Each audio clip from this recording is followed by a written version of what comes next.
Chào tất cả các bạn. Chào các bạn đến với buổi hướng dẫn Enscape 4.1 dành cho SketchUp.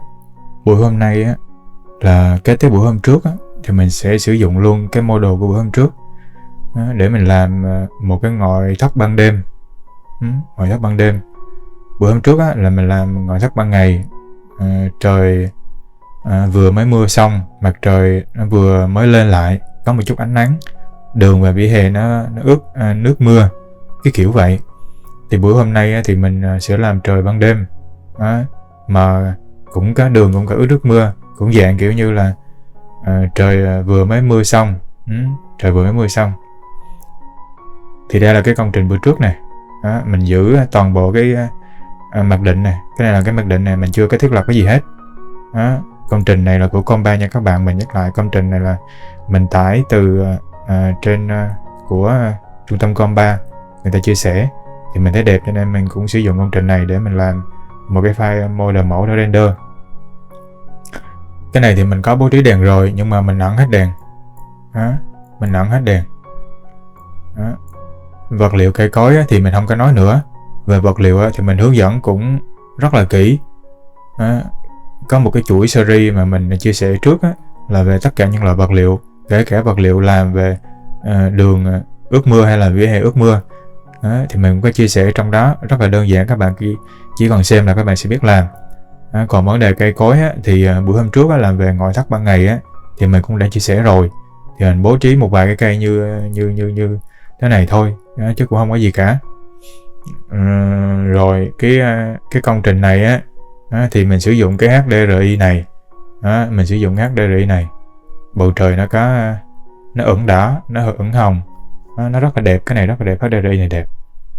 Thì đây là cũng một dạng làm công trình ban đêm mà sử dụng HDRI mà ửng hồng. Rất là ít người mà làm những cái dạng như thế này, bởi vì sợ nó ám cái màu nó lên tổng thể công trình. Cái HDRI này thì nó vẫn nằm trong cái bộ HDRI mà bữa 44 mình có chia sẻ. Thì nó cũng nằm trong bộ HDRI này. Trong cái bộ này nó cũng có là trời đây là HDRI mà mình làm ban ngày ở buổi trước. Nó vẫn có những cái HDRI rất là đẹp, rất là đẹp. Đây là mình dùng cho ban đêm, cái này cũng được, cái này cũng đẹp. Cái này giống như cái buổi mà dùng HDRI đầu tiên cái ban đêm mình có chia sẻ, nó cũng dạng cái tông màu nó như vậy. Còn cái này thì cái màu đỏ rực này thì nó ít người dùng. Thì bữa hôm nay thì mình sẽ làm cái HDRI này. Cái này là cũng đẹp này, cái này cũng rất là đẹp này, mây bầu trời mây cũng đẹp. Đây là một vài HDRI ban ngày, cái này cũng rất là đẹp nha các bạn. Cái này mà lên HDRI ban ngày thì y bài luôn, đúng đẹp luôn. Cái này cũng đẹp này, HDRI này cũng rất là đẹp. Lên ban ngày là y bài. Những cái này là HDRI trời trong xanh. Trời trong xanh, nó có từ lúc tới lúc mặt trời lên cao tới lúc mặt trời lặn luôn. Nó rất là hay, rất là hay. Mấy bạn này sưu tầm cho mình những cái bộ HDRI này để mà cái dạng công trình nào mình cũng làm được. Tất cả HDRI đều đẹp nha các bạn, đều đẹp. Chỉ là mình không biết sử dụng nó đúng, mình không có biết cách setting nó cho đúng cái ánh sáng thôi. Cho nếu mà bạn đi đúng ánh sáng thì mình tin chắc rằng cái HDRI nào nó cũng đẹp, nào nó cũng đẹp. Chỉ là nên lựa chọn những cái công trình nó phù hợp với cái tông màu, cái bầu trời của HDRI đấy thì nó mới đẹp. Thì nó mới đẹp. Rồi cái review của HDRI nó là cái này. Nó là cái này. Bầu trời nó cũng sáng sủa, nó không có tối. Bầu trời nó cũng sáng sủa nha các bạn. Bầu trời nó cũng sáng sủa, nó không có tối. Bạn nào thích tối thì có thể ghim cái màu nó xuống cũng được. Tùy các bạn thôi. Tại vì ban đêm thì nó chỉ phụ thuộc vào, ví dụ như cái này thì mình không có sử dụng ánh sáng mặt trời. Mình tắt hẳn ánh sáng mặt trời thì mình rất là dễ làm. Mình chỉ phụ thuộc đúng vào cái cường độ của cái HDRI thôi. Đây là cái bài mà sau khi là mình render xong. Mình render xong một cái bài render mà sử dụng HDRI mình vừa mới nói thì nó như thế này thôi. Thực ra là mình qua Photoshop mình tăng sáng một xíu để cho công trình nó vẫn thấy được một số cái vật thể, cái map hiển thị, chứ đừng có để cho nó tối quá. Render tối cũng được, nhưng mà nếu được thì qua Photoshop nên chỉnh một cái chút cho nó sáng. Bầu trời đẹp không? Mình thích những cái dạng bầu trời này, tím hồng hồng này, tím hồng hồng ửng hồng này. Ở đây thì đường ước mưa này phải không đó, cái đường ước mưa này rất là hay, đẹp nhé, mình thấy đẹp đó, mình thấy rất là đẹp. Rất là đẹp. Nó có nó hắt cả cái ánh đèn bên trong nhà ra cái chỗ cái vệt nước mưa này luôn. Mấy chỗ này thì nó khô ráo. Đó. Mấy cái vỉa hè á, cái vỉa hè bó vỉa thì nó cũng bị đó, bạn thấy không, cái bó vỉa thì nó cũng bị cái chỗ ướt chỗ không này. Cái đường thì nó ướt nhiều, chỗ này thì nó ướt nhiều hơn. Rất là đẹp. Đẹp, mình thấy HDRI này đẹp. Nói chung cái này mà làm diễn hội những cái công trình ban đêm á, mà cho đường nó ướt ướt kiểu như thế này là y bài luôn. Y bài luôn, không còn chỗ nào chê nữa. Đó, mình tin chắc là những cái công trình mà dạng như phong cách như Indochina rồi vậy á, hoặc là phong cách đồng quê rồi vậy đó, nhà mái ngói đồ á, thì sử dụng cái HDRI này, cộng thêm cái đường mình cho nó ướt một xíu thì cực kỳ lên bài, cực kỳ đẹp luôn. Cái này do mình làm nhanh á, để mình hướng dẫn cho các bạn, làm ra video để hướng dẫn các bạn á. Chứ nếu mà ai mà làm cho khách hàng thì chịu khó làm kỹ xíu á, thì mình tin chắc là những cái công trình nó sẽ đẹp hơn nữa. Mình tin chắc là như vậy. Rồi, thì đây là một cái bài mà cái bài của cái công trình này mình render ra đó, như vậy đó. Qua Photoshop mình tăng sáng một xíu là rồi xong. Chứ mình không có chỉnh gì. Ảnh render ra mình chắc chắn đảm bảo với bạn là đẹp. Photoshop đối với Enscape á, mình không có can thiệp được nhiều đâu. Chẳng qua là bạn chỉ có tăng chút màu, rồi tăng chút sáng, giảm vùng tối rồi vậy thôi. Tại vì bản chất của bên Enscape á, nó đâu có hậu kỳ mạnh như V-Ray được. Bên V-Ray á, thì nó còn xuất ra được những cái file element á, để nó còn hậu kỳ. Chứ còn bên Enscape, bởi mình chia sẻ rồi, nó có 4 cái file, 4 cái kênh là dùng để xuất ra. Mà thực sự 4 cái kênh đó là qua Photoshop, cái vùng chọn đó thì cũng đâu có mang giá trị nhiều lắm đâu. Còn không quay mang giá trị nhiều lắm đâu. Cho nên là tùy các bạn thôi. Nhưng mà mình thấy là bên Enscape thực chiến mà như thế này là đủ để mà đi cân khách hàng rồi. Như thế này là đủ. Mình nghĩ là có thể các bạn, nhiều bạn làm đẹp hơn nữa, nhưng mà mình tùy mỗi cái sự trau chuốt, dành thời gian chăm sóc cái sản phẩm của các bạn thôi. Nhưng mà ở mức độ này thì mình nghĩ là đủ để mà để cân khách hàng được rồi. Tóm gọn là cái bầu trời mà ẩn hồng đây rất là đẹp. Nếu mà làm ban đêm thì các bạn nên sử dụng thử coi nó như thế nào. Rồi quay lại cái model của chúng ta. Bây giờ là cái đây là mình có bố trí đèn rồi. Đèn thì từ từ mình bật lên. Mình chưa có bàn cãi gì hết, chưa có nói về vấn đề đèn nhiều. Tại vì làm ngoại thất ban đêm, đầu tiên là bạn phải chỉnh cái setting cái đã. Bắt đầu bạn biết cái setting của mình thì bạn mới bố trí đèn được, chứ mới đầu vào bạn đâu có đặt đèn được. Ban đầu là mình phải setting trước, đèn là mình bố trí sau. Đèn này cũng giống như hai cái dạng công trình ban đêm trước thôi, không có gì phức tạp cả. Rồi đây là một cái setting mình đưa về mặc định này, chưa có đụng gì hết này. Thì đầu tiên giống như cái kia thì mình cũng chỉnh cái thức ảnh cái đã, Rồi 4K giống như cái render ban ngày. Cái này là bạn tự chọn cái chỗ lưu cái file xuất nha. Còn cái này là cái tự động được tên. Và cái một main, cái này bạn tăng mask cho mình, giống như vừa nói mình trước. Cái outline để không phải để 1. Cái này chuyển về 2 điểm tụ. Cái này giống như vừa trước mình để về 62. Cho nó đúng cái góc nhìn của nó. Rồi ok, và lại xong cái này. Cái mục này kéo về không, kéo về không luôn. Cái này thì mình để nó 20 cũng được. Và lo mình nè. Tại vì có thể là nó có đèn ban đêm, nó có đèn của những cái đèn phát sáng cái này tắt luôn, cái này bạn để 20 30 đều được nha. Còn cái này bạn giữ nguyên, cái này bạn chỉnh cuối cùng. Còn cái này bạn kéo về không luôn, cái này bạn kéo về không luôn, cái night sky bạn kéo về không luôn. Rồi từ cái sinh thì cứ để mặc định đi cái đã. Cái HDRI thì bạn inbox cái HDRI vào. Mình chọn cái HDRI nãy mình giới thiệu đêm mưa đây. Rồi từ từ bạn để nó lót vào cái đã. Khi mà lót là bạn thấy không, nó ẩn hồng liền đúng không? Kệ nó, mình cứ đồng bộ một mặt trời đi cái đã này. Rồi sau đó bắt đầu mình xoay, cứ để cái sinh luôn đi. Bắt đầu mình xoay.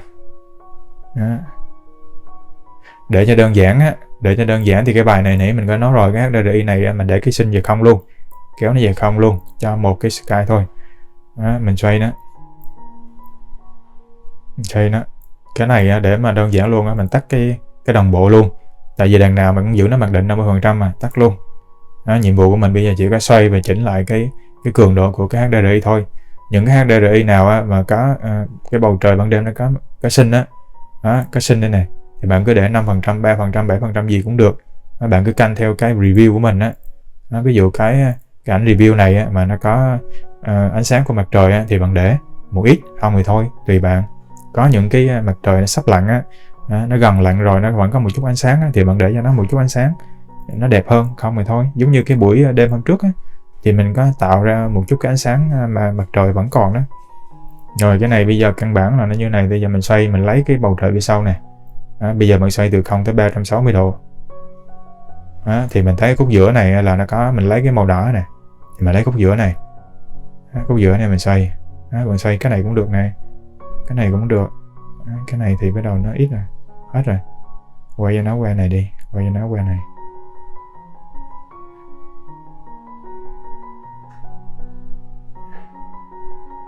Bạn lấy cái này cũng được, lấy cái này cũng được. Mình muốn lấy một chút cái đỏ này đi, chút cái đỏ này. Để mà giữ luôn cái đỏ này cho nó đẹp. Cái này cũng được, cái này cũng được, tùy bạn. Thì bạn xoay, bạn muốn nhiều xoay đâu, bạn xoay cái này, là bạn xoay cái này cũng được. Mà cái này cái gọn của nó chưa có ấy lắm. Mình cho nó cái gọn của nó có cái vùng đỏ một chút. Rồi, mình lấy cái vùng này đi. Ở dưới đây nó có cái vùng mặt trời ửng hồng này, ở đây nó có một cái phần bé là nó chuyển màu hồng. Đừng có cho lấy hết. Còn cái này những cái vùng mây nhỏ nhỏ li ti này. Rồi bây giờ bạn xoay cái mặt trời đây rồi, đúng cái bầu trời mà bạn muốn lấy rồi. Tiếp theo là bạn giảm cái này về 0 rồi, bạn đưa cái này về mặc định rồi. Nhiệm vụ còn lại của bạn là kéo cái này về đúng cái tông mà bạn muốn. Cái này nó sáng quá, mình cho nó 1000 đi thử đi. 1000 thì nó cái bên trong nó hơi tối, tăng thêm 100 được không? Tăng thêm 200 đi. 200 thì nó hơi sáng, cái dùng này quá. Rồi bạn để 1000 hay là bạn để 1001 đi, cứ tạm thời để 1001 đi cái đã này. Rồi ok, bạn thời mình để 1001 đi, ok. Rồi qua cái mục này là giữ nguyên này, cái shadow subnet này. Bạn giữ 50% cũng được. Tại vì cái này nó có một chút ánh sáng này. Còn thôi bạn kéo về không cũng được, tùy. Cái này nó trong này nó cũng không ảnh hưởng nhiều đâu. Còn cái mục này thì bạn giữ nguyên đi. Từ từ bạn bố trí đèn cái đã. Bạn coi thử cái đèn của mình nó như thế nào. Rồi đầu tiên là mình sẽ bật cái đèn ở trong công trình trước. Cũng giống như bị trước mình sẽ bố trí cái đèn spear bên trong. Đèn tường rào, đường bao cảnh, đèn tầng 1 này, mình bật cái đèn tầng 1 trước nè. Đó. Mình sẽ bố trí cái đèn tầng 1 trước. Rồi. Cái đèn tầng 1, bạn đợi xíu. Nó đang tính toán. Thì bên đây thì mình cũng bố trí những cái đèn. Trong này thì mình cũng bố trí 9 cái đèn bên trong phòng. Phía này là mình bố trí 3 cái đèn ở ngoài ngay chỗ cái mái hiên đây, để cho ánh sáng hắt ra phía ngoài đây. Để mình coi được cái thông số nó như thế nào nè. Cái thông số nó như thế nào. Qua cái bán kính là mình để bao nhiêu, để các bạn có thể là các bạn có thể xem, để sau này là các bạn làm công trình của bạn thì các bạn có thể là làm cân chỉnh. Ví dụ cái này là mình để là 0,65 m này, cái bán kính là mình để 0,65 này. Bạn chỉnh sao cũng được, miễn sao mà bạn vào công trình bạn thấy nè, nó không có những cái vùng mà nó bị cái đốm sáng quá là được. Nếu là các cái đốm sáng là ánh sáng tập trung quá thì bạn tăng cái này lên xíu. Còn như mình nói vừa hôm trước cái bài ban đêm ban trước là mình để cái này nó kéo về không luôn. Tại vì nó có những cái ban công mà theo diện thẳng thì mình muốn nó tạo ra những cái vệt bóng ở trên cái ban công đó, những công trình của mình nó lung linh hơn, thì mình kéo cái này về không và mình đặt những cái đèn spear sát cái cửa để nó tạo những cái vệt bóng. Bạn nào muốn biết thì có thể xem cái công trình ban đêm thứ 2 mà mình chia sẻ các bạn Còn cái này thì khác, cái này thì giống như công trình đầu tiên. Mình để cho nó là 0,65.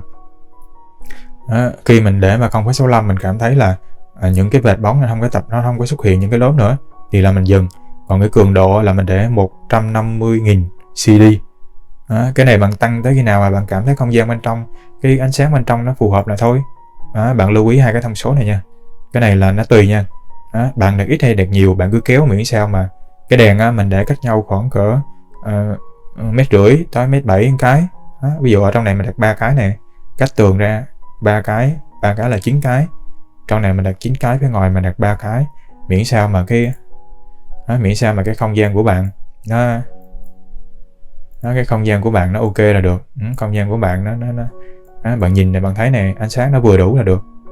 Bài ở đây thì mình không có cho nó ánh sáng nó nhiều quá, mình cho nó vừa vừa thôi. Tại vì bên ngoài nó cũng đang sáng này, nó không có quá tối. Rồi bây giờ cái cường độ đèn mình đã chia sẻ rồi nha, cái bán kính mình cũng chia sẻ rồi nha. Cái cường độ đèn nó không phải là cứ mặc định là 150, nó tùy vào công trình, tùy vào không gian, tùy vào cái độ sáng. Ví dụ như công trình của mình mà tường dưới trần nó màu trắng thì bạn để cường độ nó 30.000, 40.000 thì nó đủ sáng. Nhưng mà những cái tường mà cái công trình của mình mà hút màu nhiều quá, nó màu tối thì bạn tăng lên 100, 150, cái nó tùy vào công trình của mình. Chứ cái con số cường độ nó không phải là cố định. Và cái con số bán kính cũng vậy, bán kính bạn tăng tới khi nào bạn thấy ánh sáng của mình nó mềm, bạn tăng từ 0.2, 0.3, 0.6, 0.8 rồi lên tới 1 mét, miễn sao mà ánh sáng của mình nó mềm, nó đừng có tạo ra những cái đốm ánh sáng là được. Rồi bây giờ mình bật cái đèn ở tầng 2. Rồi đó, bạn đợi một xíu để tính toán nè. Rồi đèn tầng 2 thì mình để cùng cái màu đó luôn, cùng cái cường độ đó luôn. Cùng cái màu, cùng cái cường độ đó luôn. Để mình coi cái màu này là mình chọn cái màu mấy K. Mình chọn là cái màu 2K2, giống như những cái công trình trước thôi, không có gì thay đổi. Bạn cảm thấy vàng quá thì bạn đưa lên 2K4, 2K5. Bạn cảm muốn nó đỏ hơn nữa thì bạn đưa xuống 2K. Cái đó tùy gu mỗi người nhưng mà ở đây thì mình chỉnh 2K2 thôi. Rồi 2K2. Rồi giờ mình bật cái đèn tầng trên rồi nè. Nhiệm vụ của mình bây giờ bật cái đèn ở phía ngoài cái tường rào này. Phía ngoài tường rào đây, mình bật cái đèn ở tường rào lên. Ở tường rào đó, ở trên rào thì mình bố trí 2 cái đèn. Mình có thể đặt cái đèn IS nó lệch một xíu, miễn sao mà cái ánh sáng nó hắt lên không phải bạn đặt ngay cái đây thì nó hắt là đúng, nhưng mà bạn dịch qua một xíu cũng được. Để ánh sáng nó hắt lên, nó tạo ra những cái chân tường nó sáng một xíu. Mình ở đây mình cho ánh sáng là 4.500, nó màu vàng cam cam xíu, chứ nó không phải là màu đỏ, màu vàng đậm như là 2K2. IS thì bạn đổi, bạn dùng cái đèn spot, sau đó bạn sử dụng một cái đèn IS nào cũng được. IS nào mà bạn lót thử, bạn kiếm những cái đèn IS trên mạng rất là nhiều mẫu người ta chia sẻ, miễn sao mà cái ánh sáng, cái vệt sáng mà bạn thấy ưng ý thì bạn dùng. Đèn IS chia sẻ trên mạng nhiều lắm, bạn muốn cái mẫu nào cũng có đó, cho nên các bạn cứ an tâm, mấy cái này người ta chia sẻ free đầy cứ lên mạng mà tải. Rồi ở đây mình làm một cái đèn hát rọi sáng ngay chỗ cái khu vực hàng rào này nữa. Tại vì cái không gian của mình này nó đang sáng quá này, cho nên mình giảm nó không đi cái đó. Đang sáng quá, không nó tối quá rồi, mình để nó 1 đi, rồi từ từ cứ tạm thời cho nó vậy đi, chút nữa nó có ánh sáng kia nữa thì nó mới lên. Rồi vậy là tại vì nếu mà không có cái đèn ở cái chỗ trụ cổng này nè thì mình nhìn thấy cái mặt hàng rào nó tối quá, cho nên mình bố trí thêm 2 cái đèn ở chân cái trụ cổng, để cái trụ cổng này nhìn nó không có đơn điệu, nó vẫn có ánh sáng. Rồi bây giờ cuối cùng là mình bật cái đèn bao cảnh. Bao cảnh thì tùy mấy bạn thôi. Bật lên rồi, bật lên. Ở xe thì mình cho nó một cái đèn spear để nó tạo một chút ánh sáng nó màu vàng. Ở gần đây thì mình cũng cho một cái đèn spear để cái tường này nó không có quá tối, Rồi còn ở trên cái vỉa hè này thì mình bật 2 cái đèn IS, 2 cái đèn spot mình mình tạo như những cái đèn của cái trụ đèn của cái vỉa hè nó hắt xuống cái sân, để cái công trình của mình phía trước nó không có tối quá, và nó đủ sáng để nó thấy được những cái vệt bóng đổ của cái nước của cái vỉa hè này. Chứ không thôi nó tối quá thì đâu có thấy được cái độ động nước của cái vỉa hè đâu. Rồi sau khi bạn chỉnh cái này xong rồi nè, bạn bố trí đèn xong hết rồi nè, mình nói lại là những cái đèn rọi sáng bên công trình bên ngoài thì mình nên để cho nó cái ánh sáng của nó vừa thôi, đừng có cho nó rực quá. Rồi bây giờ bước tiếp theo này, bước tiếp theo là bạn setting sơ bộ xong hết rồi, bố trí đèn xong hết rồi, tăng giảm cường độ của đèn, tăng giảm cái bán kính của đèn, lựa chọn những cái mẫu đèn IS nào mà đẹp, mình có thể ưng ý rồi mình sử dụng rồi luôn. Mục này xong nè, mục này xong rồi nè, mục này cũng xong rồi nè, mục này cũng xong rồi, bây giờ chỉ còn cái mục image thôi. Image thôi đó. Những cái công trình này thì mình giữ nguyên, tại vì nó ám hồng, cho nên là mình không có nhất thiết là mình phải kéo tăng cái nhiệt độ màu lên, không có tăng cái nhiệt độ màu lên, không có khử vàng, tại vì cái này nó ám hồng mà, cứ để cho cái màu hồng của nó đẹp. Đó, mình không có cần khử vàng, cái này bài này là mình để mặc định luôn. Rồi còn cái phần mà cái highlight thì mình giống như bài trước, thì mình nói là những cái ban đêm á, thì mình thường tăng lên 50%, tăng 5% giả rực cái bầu trời xíu. Còn cái phần shadow này, cái phần vùng tối này, mình giảm cho nó 50 luôn. 50 nó đậm quá rồi, giảm 4, nó nhạt quá, giảm 40 thôi. 35. Rồi cái này nó ấy quá, mình giảm cho nó xuống xíu, 05 này. 05 này. Vậy thôi. Mình đưa là về cái đêm mưa mình setting ban đầu này, nó y chang á, mình cũng y chang vậy đó. Rồi đây này, cái này mình để 1001, cái này mình để mặc định, cái này mình để 5, 10 giữ mặc định, cái này 50.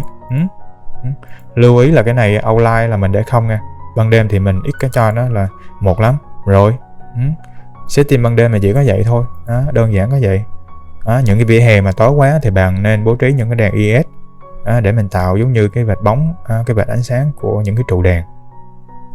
Còn những cái vùng tối mà nó tối quá thì bạn dùng cái shadow để bạn khử nó bớt. Ở bài này thì mình trừ nó, mình giảm nó 50 lần, mình giảm 50. Mình chắc rằng cái vùng tối này thường Escape nó render nó sẽ tối hơn nữa. Cho nên ví dụ bạn thấy cái này nó hơi vàng này, hơi tối này, nhưng mà bạn đừng có sợ, nó hơi bệt màu này, sáng này, bạn đừng có sợ. Khi render cái này nó tối hơn nữa. Khi render cái này tối hơn nữa. Mình nói lại này, đây là một main này, image này, một bầu khí quyển này, một bầu trời này, một output này, một output này. Sau khi setting xong ra như thế này, bạn cảm thấy mà nó tối nữa thì bạn có thể tăng cái này lên chút xíu. Bạn tăng nó lên 50 là nó sáng sủa hơn xíu thôi. Như thế này là bạn bấm render thôi, tầm này, đừng có tối quá, đừng có sáng quá, render là đẹp. Vật liệu cũng đừng có mất quá, đừng có cái nào nó quá đen. Mình nói lại, những cái vật liệu giống như cái cổng này, hoặc là những cái sắt này mà nó tối quá thì, hoặc là những cái thanh gỗ này mà nó tối quá thì bạn hãy tăng sáng cho nó lên nha. Bạn tăng sáng cho nó lên, có nghĩa là những cái này giống như những buổi trước mình có chia sẻ, nếu là những cái này bạn đã làm ban ngày rồi, nhưng mà qua ban đêm khi mà bạn setting ánh sáng bạn thấy những cái vật liệu này, ví dụ như cổng, hàng rào rồi này, cái sắt hay là gỗ này nó tối quá, thì bạn cứ vào trong vật liệu bạn tăng lên, bạn tăng cái màu của nó lên, hoặc là bạn pha màu cho nó đi, cho nó nhạt bớt. Thì để render nó đừng có tối thui, đừng có tối thui quá nhiều. Còn cái này thì bạn thấy không, nước đồ, cây cối đồ, nước đồ, cây cối đồ này, mình làm cho nó động nước này, chỗ động nước này, chỗ không này. Cái map đường này là của cái file compa luôn các bạn. Đẹp không? Chỗ này là động nước này, chỗ này không này. Vỉa hè cũng vậy, vỉa hè chỗ này không có động nước này, chỗ này có động nước này. Chỗ này có động nước này. Còn cái bó vỉa thì mình cũng cho chỗ bị dính nước này, chỗ không này. Cho nên những cái HDRI này mà nó đi với những cái cách mà chúng ta thiết lập mà trời mà vừa mưa xong nó đẹp, mình thấy nó đẹp. Cộng thêm ánh sáng trong nhà mà màu vàng nữa, như công trình này nữa, nó đẹp. Rồi vậy là setting xong. Sau khi render ra ảnh thì nó như thế này. Bạn qua Photoshop, bạn tăng sáng một chút, cái vùng nào tối quá bạn tăng thêm một chút, là rồi xong. Bạn chỉnh cho nó nét một chút, là rồi xong.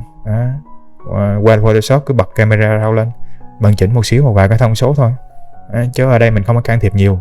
Chắc chắn là không có can thiệp nhiều, nhìn là bạn biết rồi, nhìn là biết cái tông màu của Enscape rồi. Rồi buổi hướng dẫn Enscape làm về cái ngoại thất ban đêm của cái dạng công trình Indochina này. Cái mẫu này là của Compa người ta chia sẻ, mình lấy ra mình sử dụng, mình làm cái file model để mình setting hướng dẫn các bạn làm ban đêm. Đây là cái ngoại thất ban đêm với cái HDRI thứ 3 của cái bộ thứ 3. Cái này thì mình dùng cái HDRI cái tông màu ửng hồng. Bầu trời nó có những cái gợn mây li ti, có chỗ sáng rồi chỗ ửng hồng, rồi nó có cái vùng mặt trời, vùng mặt trời giống như bình minh này. Mình lấy một phần đó để mình thể hiện nó chỗ này. Nó rất là đẹp, nó rất là đẹp. Tại vì công trình này ở xa bao cảnh hai bên á, cái file này nó cũng nặng, cho nên là mình không có sử dụng cái nhà hai bên để mình làm cái bao cảnh. Mình sử dụng những cái khối hộp màu trắng thôi, mà đặt xe thôi, để mường tượng như là nó có những cái nhà. Còn lại setting á, thì như thế nào á, trình tự như thế nào á, thì mình cũng có hướng dẫn rồi. Bạn muốn làm á, thì cứ lựa chọn cho mình cái HDRI nào mà có cái nền trời như thế này nè, đẹp như thế này nè, mình sử dụng. Là đảm bảo các bạn khi mà load vô là đẹp thôi. Công trình này cái gam màu nó ẩn hồng, nó ẩn hồng, khi mà render ra thì cái sản phẩm cuối cùng nó là như thế này. Chỉnh sáng một chút cho công trình đừng có tối, còn thấy được vật liệu. Rồi buổi hướng dẫn setting ánh sáng nội thất ban đêm cho công trình Indochina đến đây là kết thúc. Cảm ơn các bạn đã xem video. Nếu những cái kiến thức mà mình chia sẻ cho các bạn cảm thấy có ích giúp được cho bạn thì hãy đăng ký kênh cũng như chia sẻ video để ủng hộ mình. Rồi, chào tạm biệt các bạn. Chúc các bạn render những cái công trình ban đêm mà có nhiều cái dạng ánh sáng mà đẹp. Cứ thử đi các bạn, đẹp lắm. Những cái công trình mà dạng render ban đêm mà bị ám màu tím này, màu hồng hồng như thế này, render rất là đẹp, rất là đẹp.